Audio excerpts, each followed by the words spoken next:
হরে কৃষ্ণ। 2025 সালে এই বছরে গৌর পূর্ণিমা কবে পালন করতে হবে, কিভাবে বা বাড়িতে পালন করবেন এই গৌর পূর্ণিমা, হোলি উৎসবে বা কিভাবে পালন করবেন।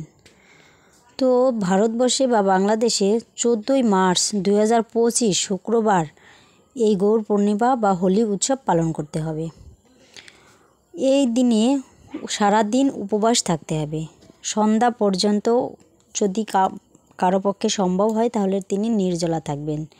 যদি কেউ অসমর্থ হন তাহলে তিনি ফলমূল আদি গ্রহণ করতে পারেন। তবে সন্ধ্যার পর অনুকল্প প্রসাদ গ্রহণ করে পরের দিন সূর্য ওঠার পরে পালন করতে হবে।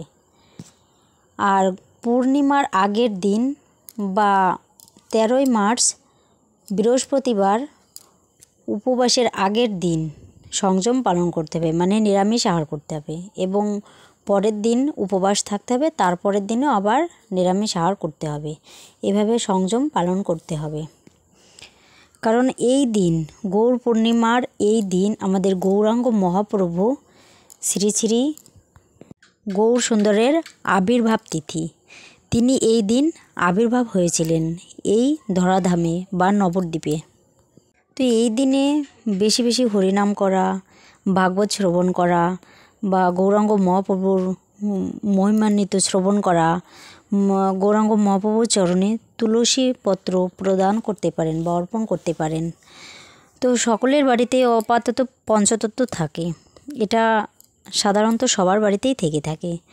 তো পঞ্চতত্ত্বে 5 জন থাকলেও সবার চরণে তুলসী পত্র দেয়া যায় না, দিতে হয় 3 জনের। গৌরাঙ্গ মহাপ্রভুর চরণে, নিত্যানন্দ প্রভুর চরণে আর অদ্বৈত প্রভুর চরণে, এই 3 জনের চরণে তুলসী পত্র দান করতে পারেন। তাছাড়া আর যারা আছেন সবার চরণে পুষ্প দিতে পারেন, এদেরকেও পুষ্প প্রদান করতে পারেন। আর বিশেষভাবে এই দিনে আরতি করতে পারেন, অভিষেক করতে পারেন। ভগবানের সেবা অর্চনা যতটা করা যায় ততটা ভালো। পরনিন্দা পরচর্চা থেকে দূরে থাকার চেষ্টা করবেন। এভাবে করে এই দিনটা সকলেই পালন করবেন। হরে কৃষ্ণ।